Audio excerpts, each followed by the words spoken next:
தமிழ் அரசியல் கட்சிகளை ஓரணியாக திரளக் கோரும் 1000 குரல்கள். அனைவருக்கும் வணக்கம். எதிர்வரும் நாடாளுமன்ற தேர்தலில் அனைத்து தமிழ் தேசிய அரசியல் கட்சிகளும் ஓரணியில் இணைந்து போட்டியிட வேண்டும் என வலியுறுத்தி நிற்கின்றோம்.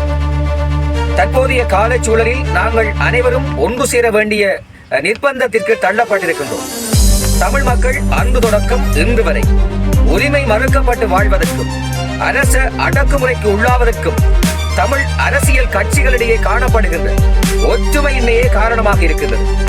1965 ஆண்டு டட்லி சேனநாயக்கா செல்வநாயகம் ஒப்பந்தம் முதல் 2001 ஆண்டு தொடக்கம் 2005 வரை தமிழீழ விடுதலை புலிகள் கைச்சாத்திட்ட போர் நிறுத்த ஒப்பந்த காலம் வரை எங்களுடைய சுயநிர்ணய உரிமை சமஷ்டி கோரிக்கைகள் அனைத்தையும் முன்வைத்தும் எந்தவித பலனும் அற்ற நிலையில் நாங்கள் இன்று வரை வாழ்ந்து வருகின்றோம்.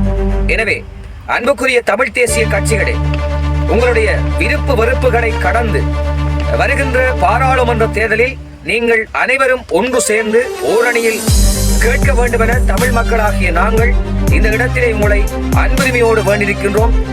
நீங்கள் ஒன்று சேராத விடத்து நாங்கள் எங்களுடைய மக்கள் அனைவரும் ஒன்று சேர்ந்து ஒரு முடிவெடுக்க வேண்டிய துர்ப்பாக்கிய நிலைக்கு தள்ளப்பட வேண்டிய காரணங்கள் உருவாகி கொண்டிருக்கின்றது என்பதனை நீங்கள் நெஞ்சில் நிறுத்தி தமிழ் தேசிய அரசியல் கட்சிகள் அனைத்தும் ஓரணியில் ஒன்று சேர்ந்த வேண்டும் என மீண்டும் உங்களை அன்புரிமையோடு தமிழ் மக்கள் சார்பில் வலியுறுத்தி இருக்கின்றோம். நன்றி, வணக்கம்.